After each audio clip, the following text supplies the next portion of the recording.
Lazawazi fa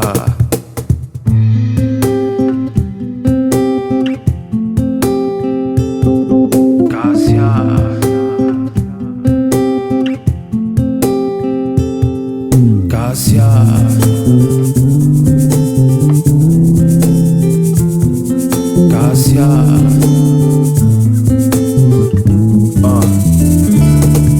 Lazawazy fa zana ariny melo lalana ty rapiny soratry ty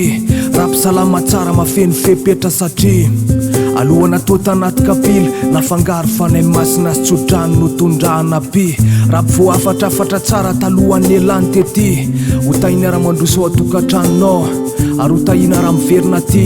tsisy ahinana ankely azava God bless me de Lazawazy fa jima manana ny fiaviny sekolo mipitarika eny amin'ny toerana avy tsy de mangina efa voasoritra ny lalana tsy mila mandahatra na manao vina fitiavana amin'ny rahalabe indray no naforona kartela ao empira ankehitriny efa legende na tiana na tsy tiana bonetrako avantany tsy rapy fa voalohany alofo raha lahena ka Lazawazy tsila Lazawazy fa nainga tamy tsy misy tsika nefa zao efa brody ananany lala style classique amle ilaiko rap street in the road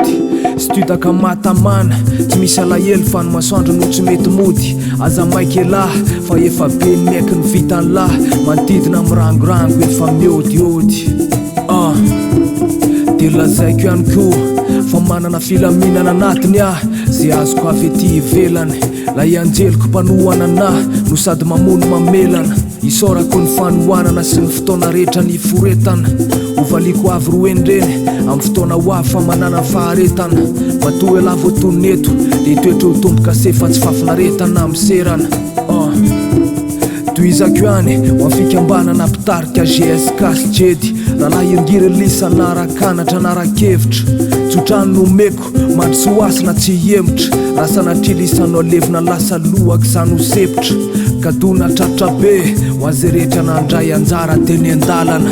ho alaratre contrôle qualité sady tena namana laza voatsatroka be vo maika makoavana rehefa iraisana ny lalana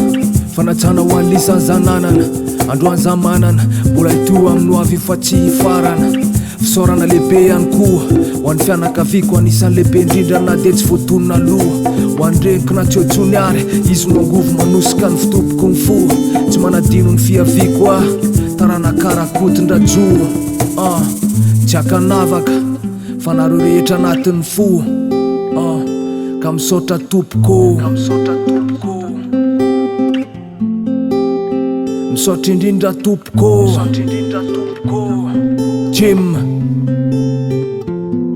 rapiny soratra raiky amby roapolo sy roa arivo